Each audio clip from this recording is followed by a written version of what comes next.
Gandang tanghali mga boss. Ngayong tanghali ay may project kami. Isang generator. Yan o.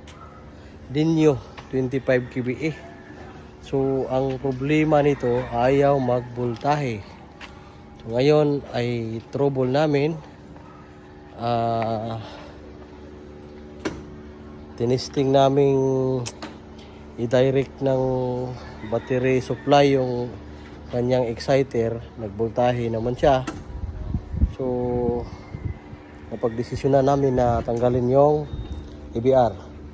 Kaya tinanggal na ng kasama ko yung EBR. Yan o. So ito yung kanyang EBR. Yan o. Yan. Original pa tong EBR niya. So try natin tong paggawa ng paraan kung anong magagawa natin dito. So yung EBR pala mga boss ay dyan sa loob nakalagay. Yan o, ito yung itsura niya o. Oh, tabay lang kayo mga boss para try muna natin tong reviewan.